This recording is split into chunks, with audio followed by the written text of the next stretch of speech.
Amazing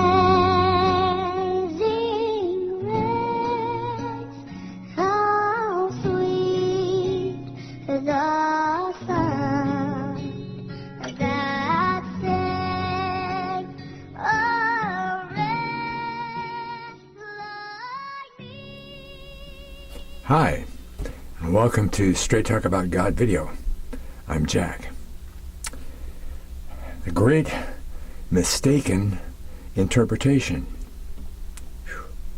It's heavy. This has to do with Revelation 13, verses 1 through 3. The rise of the beast, Antichrist. Okay. In 40 years, I've never heard but one Bible teacher address this information according to what the Bible says.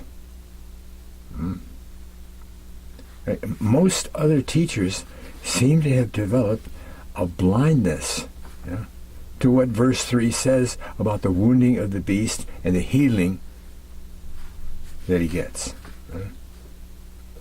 What we have to do is lay a lot of extensive background. Okay. Firstly,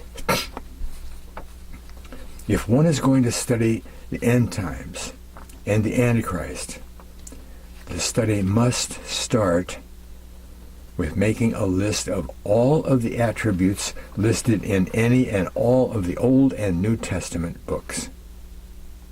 Go through the whole Bible. You don't have to read the whole Bible to do that, but pick out the parts. And the list is going to be long, and it will clearly be things that are done by a human being. Okay? A human being, nothing else. One old Bible teacher that I ran across many, many years ago taught that this beast, excuse me, this beast was the worldwide economic system of the end times. Oh, he could quote verses. He was a pastor. He could, Of course, I can't figure out how an economic system can make a peace treaty, or start a war, or come in by flattery, quote unquote. The basic context for this beast is in Daniel chapter 9. Okay. Also, well, the whole book is almost the whole book. Okay. But there's some very important information about where he comes from, his origin, in chapter 11. And we also have to take in chapter 10, which talks about the Prince of Persia. Prince of Persia. Okay. Lastly, we have to make note of the, quote, beasts and the 10 horns in chapter 7. Okay. All of these are connected to the first beast in Revelation 13. Okay. But now that we've established that the beast is actually a human being, I hope we have, let me ask you a very important but absurd question. How many heads does a human being have? Okay. One, right? I hope you said one. With that in mind, let's go to Revelation 13:1 and see how many heads the beast has. The beast is going to be a man, right? A man that comes out of the sea of humanity, as we'll see. 13:1, quote, and I'm going to stick stuff in between here, so this isn't all the verse, okay, quote. And I stood upon the sand of the sea and saw a beast rise up out of the sea. And this word sea represents the sea of humanity. Some human being came up out of there, and he's going to be the Antichrist. God's telling us it's going to be a human being. Okay? Having 7 heads. 7 heads. Wait a minute, a man with 7 heads. Okay, 7 heads. Well, these can't be human heads then, can they? Huh? They have to symbolize the heads of something bigger than a human being. Huh? 7 heads. and 10 horns. Well, people don't have 7 heads, and they don't have horns, right? 10 horns. And horn in the Bible is always used as to symbolize or to mean government, rulership, power, horn, the horn of whatever. Okay. So it's upon these 10 horns, groups of power, right? Nations is what they are. Right? These horns, upon his horns, 10 crowns. Just to lock that in, who has a crown? The guy who runs the nation, the king, right? These are nations, 10 nations. And upon his heads, not the crowns, the heads, right? The 7 heads, the name of blasphemy. The name of blasphemy. Well, you got to expand that out, right? In the Bible, when we're talking about blasphemy, it's only one thing, isn't it? Blasphemy against God. It's always doing something against God is blasphemy, right? Well, these large organizations promote the blasphemy of God. These heads, whatever they are, they all promote the okay. Worldwide blasphemy of God has always been the pagan mystery religions of the world empires. And it's been the same since it got started back in with Nimrod. It's the same religion, but different names, right? A little bit of a study, not a big long one, will show you that the pantheon of pagan gods has accompanied all the world empires. You could probably name 2 or 3 of them right now, right? Starting with Nimrod of ancient Babylon, all the way up through the Roman Empire. They might have different names, right? But they were born at the same time. Horus and Tammuz were born on December 25th. Same goes for Greece and Rome, and they just have different names, right? Different names. Born at the same time. They do the same kind of things. Some of them die the same way, It's only one, right? It's only one message throughout history. So these horns and heads are directly connected some way to this beast. He represents them. He rules them. Okay? Beast. So after bringing peace, the Antichrist is made ruler over 10 nations.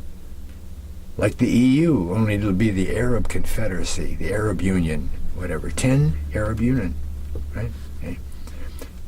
In Daniel 7, verse 8, it talks about a little horn that comes out of 10 horns. Okay. The place where the 10 horns are, South America, Canada, Europe, the Middle East, wherever they are, one of those leaders, some leader is going to come out of that area and become the leader of the whole 10 nations. That'll be the Antichrist, okay? The 7 heads represent 7 world empires that ruled the Holy Land throughout history, starting with Egypt. Nimrod's ancient Babylon could be called an empire, but there wasn't anybody over there in Palestine. There were a few farmers and herders and stuff, but it wasn't a nation or anything. See, and he was mainly on the other side of the desert. Okay, but his main job was to establish and fashion out the pagan mystery religion, so that it would travel from each one of those empires all the way through Rome. And the Antichrist. The pagan mystery religion is blasphemy to God. And that's who the Antichrist is going to promote.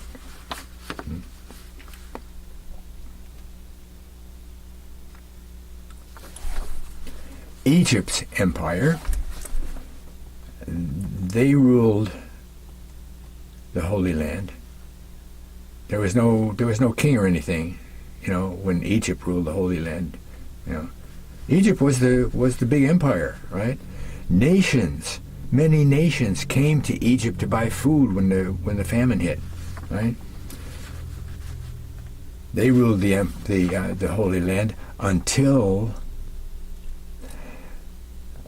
Pharaoh's army drowned in the Red Sea. And they lost all their power, their ruling power. They lost their whole army, right? Into that vacuum stepped Assyria. And they ruled a bunch of nations. They conquered and completely took away the whole nation of the house of Israel. They're gone completely. And they wiped out much of the land of the nation of Judah on the south. But they couldn't wipe them all out because they couldn't take over Jerusalem. Why? Because God didn't want them to, right? He killed 185,000 of Sennacherib's troops, and Sennacherib said, well, maybe I'll just go back home, right?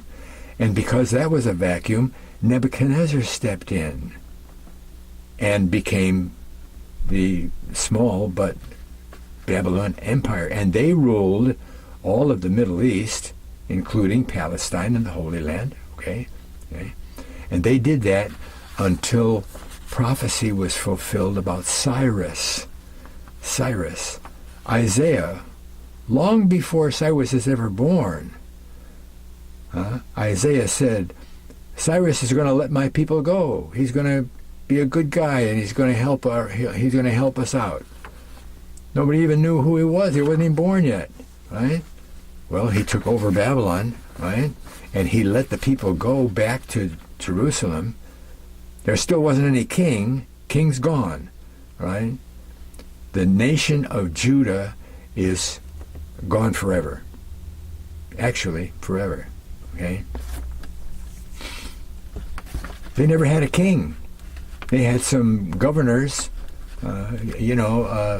Zerubbabel was a governor, but he wasn't a king. The king line of Pharaoh was wiped out. Nebuchadnezzar took care of that, right? Even in Christ's time, you really couldn't call it the nation of Israel. Idumea, Esau's line, provided the king. Herod was an Idumean. He wasn't even a Jew. Oh, okay. There was no more Israel. Right? But then something happened that allowed Alexander to come to the fore. Because the Medo-Persian Empire started under Cyrus, something happened to them and they weren't the empire anymore. Alexander ruled the world in a matter of years. Boom. With the speed. Okay, I'll save that. So Alexander came to the fore, and he ruled the Holy Land, even though he was nice to him. He was the ultimate ruler, right? But then he died.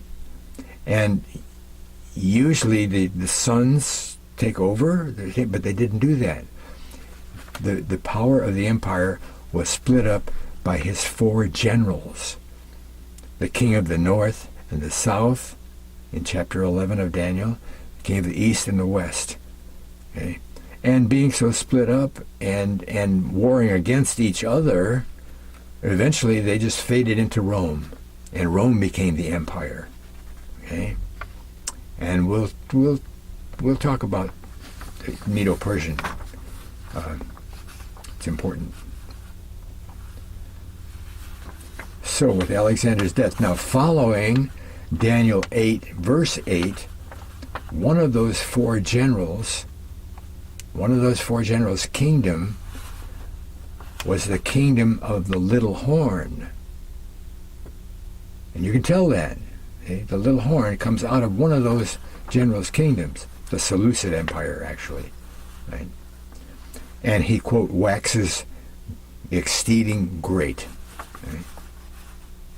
And then there's a whole lot of verses following that, making a list of all the details about him. And that'll go on your list that you make, all that stuff that it says he does and where he goes and who he is and all that, okay, where he comes from. But now it's time to go to Revelation 13, verse 2. Verse 1, 7 heads, 10 horns. Okay. Verse 2. 13:2. Quote, and the beast which I saw was like unto, didn't say it was like unto, something about the beast was something, the same thing about a leopard. A leopard. John's doing the best he can here, okay? Like unto a leopard. It wasn't the appearance of a leopard, but it was something about a leopard, okay? And his feet were as the feet of a bear. The feet of something is where something stands. So the bear, wherever the bear stands, that's tied up to the Antichrist. That's where he comes from. That's where he stands. Okay? Quote, and his mouth as the mouth of a lion. The mouth symbolizes messages, right? What comes out of your mouth, right? And the last part of the verse, and the dragon, that's Satan, and the dragon gave him 3 things. He gave him his power. Oh, and he had some special powers, the Antichrist, eventually, didn't he? Yeah. His seat, his throne, his seat of government over the 10 nations, and great authority. Great. Because he was not only the ruler of those 10 nations, he's a worldwide figure, right? This is probably somebody who we would know the name of, but he's not the big-time hero that makes peace, right? And brings really prosperous times, right? But these 3 animals, the leopard, the bear, and the lion, these 3 animals represent the kingdoms listed in Daniel 7, verse 4 through 6. Lion is Babylon, right? Babylon is the lion, right? The bear is Medo-Persia, and the leopard is Greece, right? They're the 3 empires between Egypt and Rome. 5 empires who ruled the Holy Land and had the pagan mystery religions behind them. So we have the pagan message of Babylon, the territory of Medo-Persia, and the speed of a leopard. Alexander, the speed of a leopard, see, with which Alexander conquered the known world.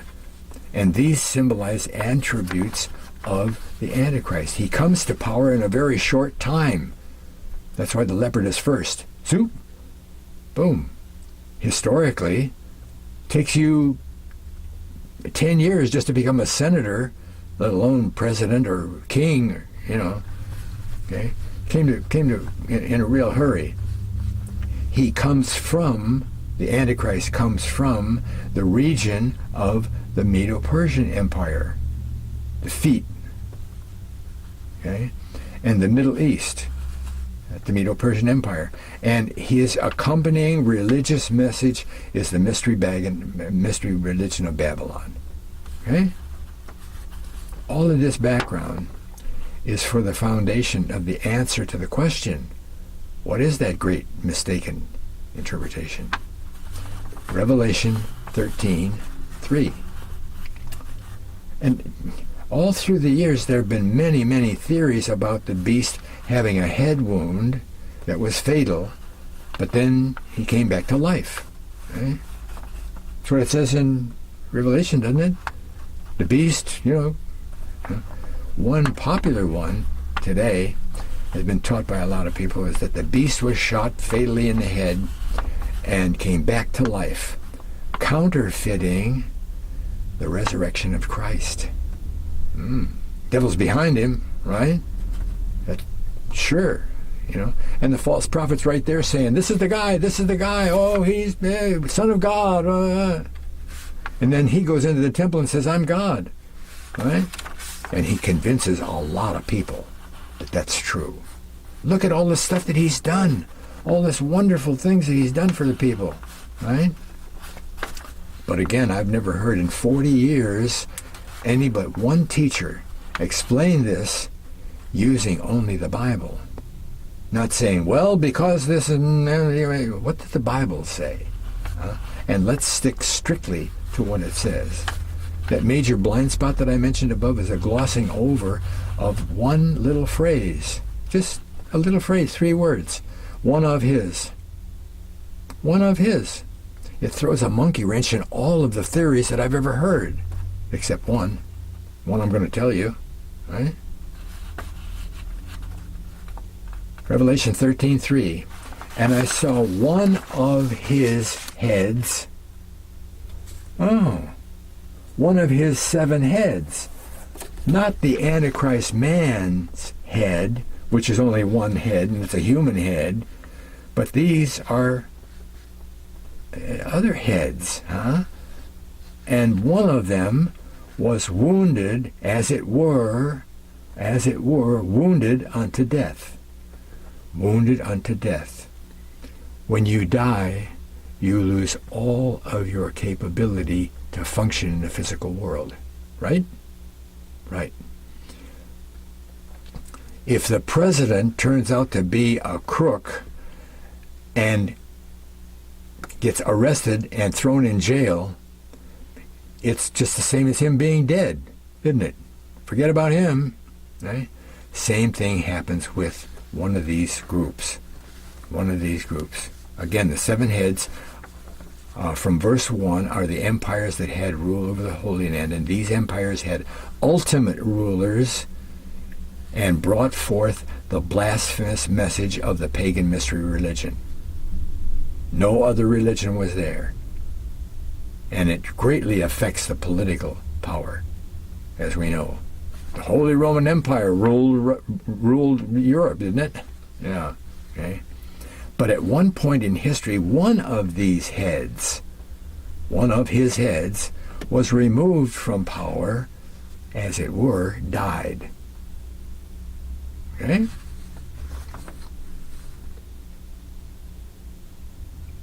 You find that in a couple of different places. But we're going to go on. The accompanying pagan priesthood of all world empires has been headed up, pardon the pun, headed up by a fallen angel working directly under Satan. Maybe at the very first level under Satan himself. Or maybe at the 3rd level down, while the 2nd level is governed by an angel that governs the whole continent of South America, North America, whatever. High, powerful angels, fallen angels, are running those empires. Right? I know how that sounds, but it's the truth, because the proof is right there in Daniel chapter 10. Right? It's all about that. Right? Here's what it is. Daniel has a vision, and he can't figure out what it is. Can't figure it out, so he prays for understanding. 3 weeks later, Gabriel shows up to enlighten him. Gabriel. But Gabriel tells Daniel that God sent him 3 weeks earlier.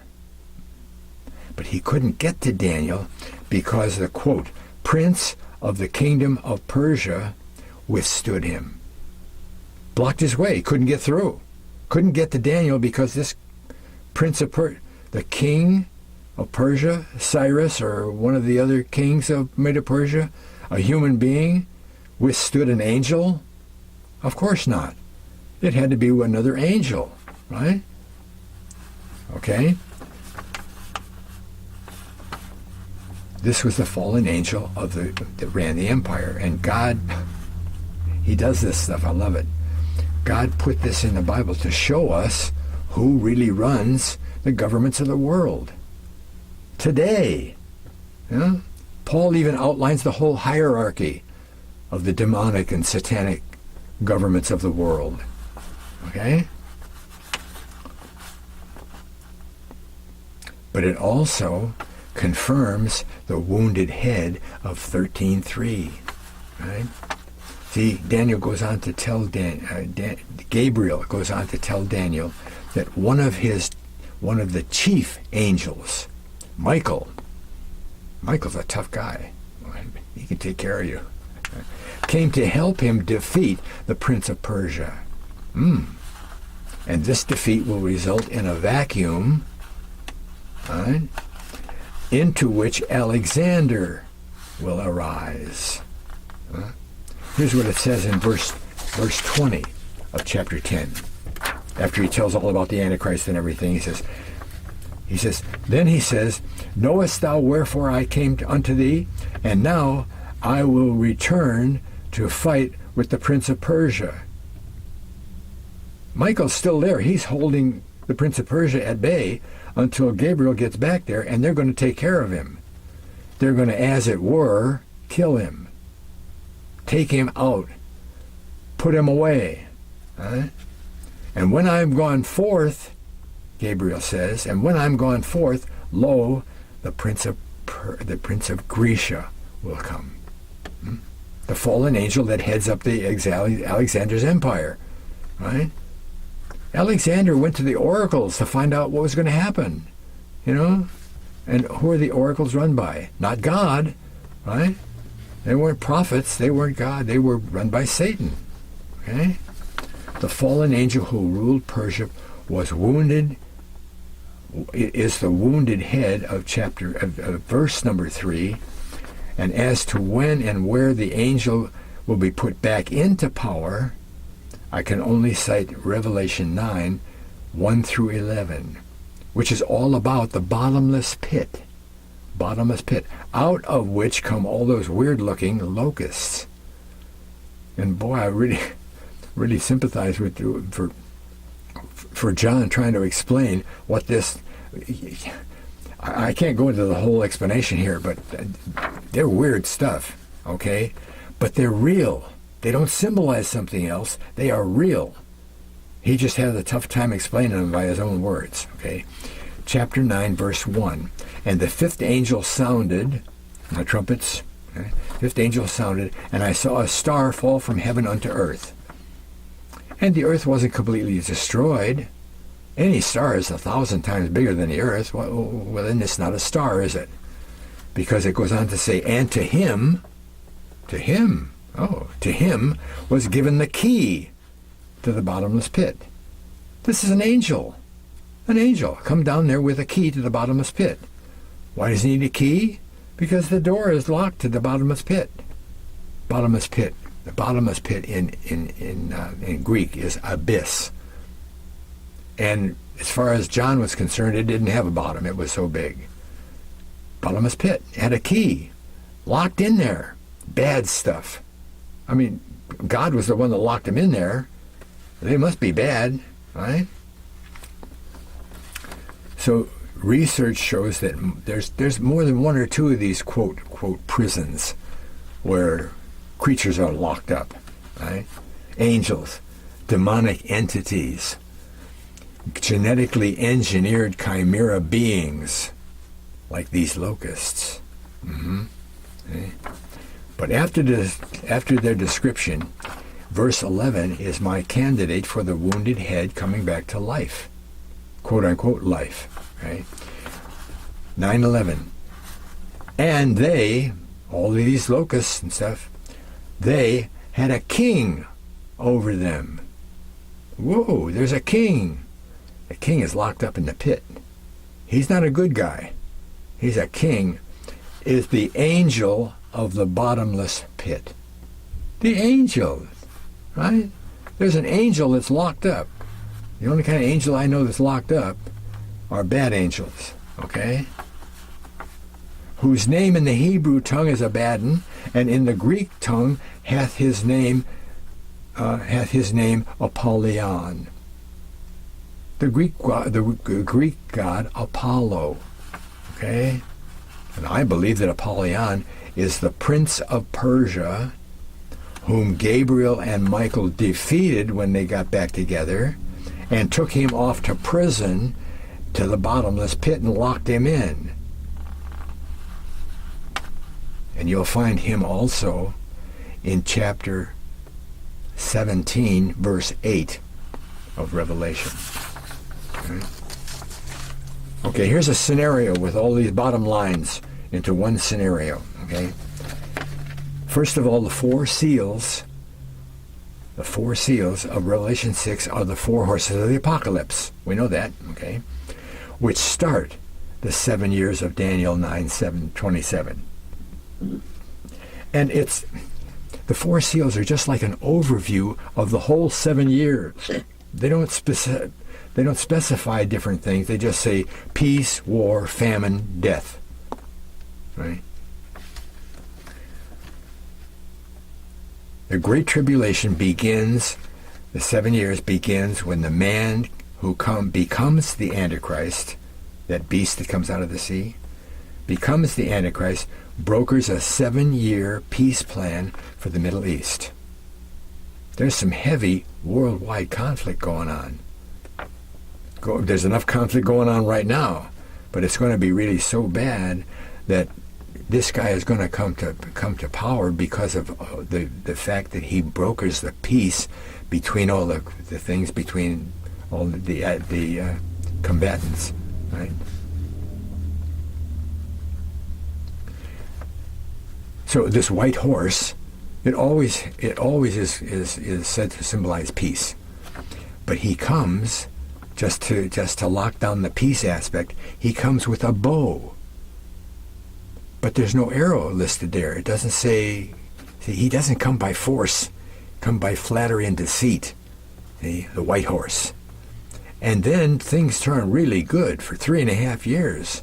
He does a lot of good stuff. Here's a good example of the kind of thing. I don't think this is going to be happening from him, but it would be like he manufactured Tesla boxes, little black boxes, that everybody had in their house. You could buy one for a couple of $100. You put it in your house, and it takes the electricity out of the air, puts it into your house, and you have free electricity. Something that good, right? He really does some good stuff. I mean, he's so good that people think he's the Antichrist. He's Jesus come back, right? But then the 3.5-year mark comes, and he starts to make war. And that's the section of the red horse, second horse, okay? And because of the war, famine is going to hit, right? Famine, chaos, the war, right? And then Armageddon's going to happen, and because of the war and the chaos and Armageddon,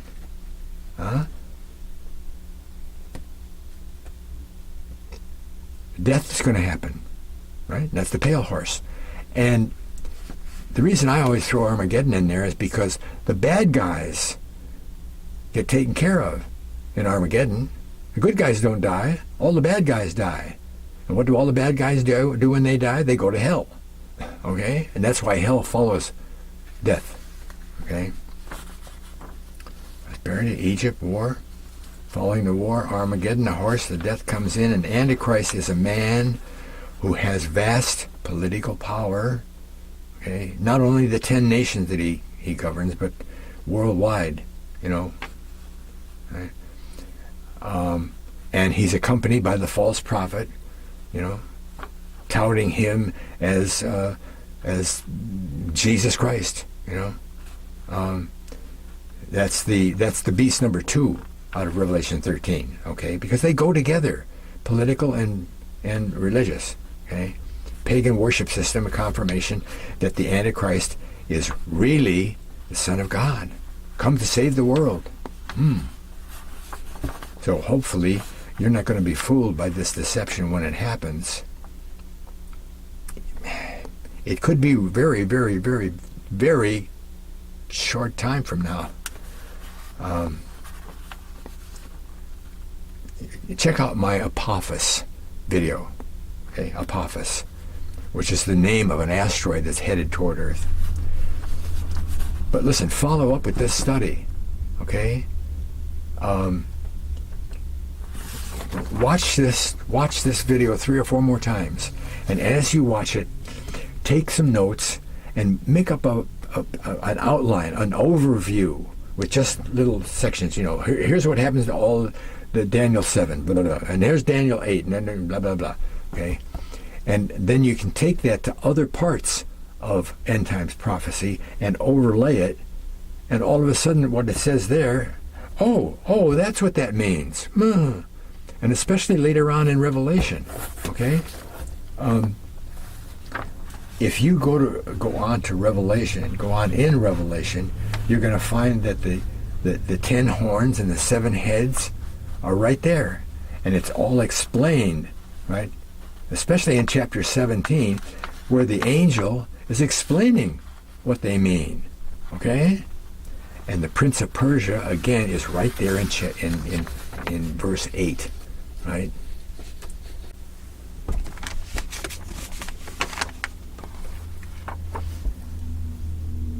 So that's it. But here's a couple of things that I put together that helped me remember and know the chronology and so forth. Here's the chart of a graph of Daniel. And you see there's 2 big arrowheads there. Okay? This arrowhead here goes out to there and comes back. Okay? This is all the kingdoms listed in Daniel, and they gradually narrow down into one specific spot, and that's where the Antichrist comes from. Okay? That's what that's about. And Daniel 2 and 4 and 6 and so forth and all there. This other arrowhead that goes the other way, it starts with all of the things that the Antichrist does, where he comes from, who he interacts with, and he starts in chapter 7 with that 10 horns, and the little horn comes out, and then that little horn is expanded out, and there's a huge long list of all the stuff that you can have written down there about that. Okay? So that's just the beginning.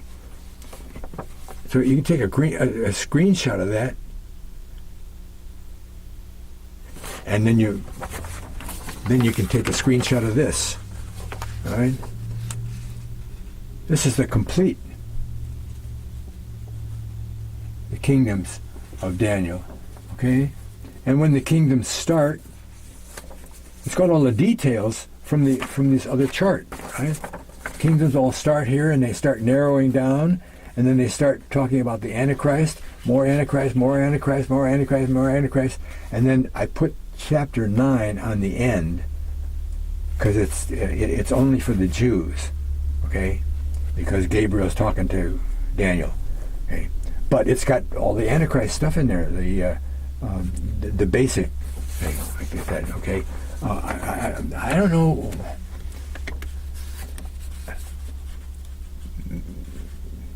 There, take a screenshot of that, and you'll probably have to blow it up. You know, put it in your picture program and blow it up so you can see some of it. But that's the kind of thing that helps you make sense out of all that stuff in Revelation, because it's all talked about in Revelation the same way. I always said that Daniel was the first book of Revelation, the first chapter of Revelation, or Revelation was the last chapter of Daniel. You can't separate those two, right? If you do, you're off to the races. You can't understand what those locusts mean. You know, you can't understand that they're real people, not people, genetically engineered chimera beings. The way the fallen angels genetically engineered people by mating with women, and a lot of those mythical characters, the centaur and those kind of people, those kind of chimeras. That's what the angels were doing. They were corrupting the whole earth, right? God said, I'm going to take care of everything that breathes. If it breathes, in other words, everything that could breathe was corrupted. Huh? Everything that breathed. Birds. And what will that do mainly for you? It'll stop all that stress that you've been experiencing by all the crazy stuff that's happening in the world and what could possibly happen to me when all of this stuff happens. God can happen to you. That's what happens. Okay? God can happen to you. Right? The more you know about God, the more you realize that he is real. And the more you realize he's real, the more you depend on him to get you through the bad stuff, even the difficult stuff, even the little challenges. Because the challenges that God lets happen to us are opportunities for us to act in faith of him, in trust of what he has said already. Right?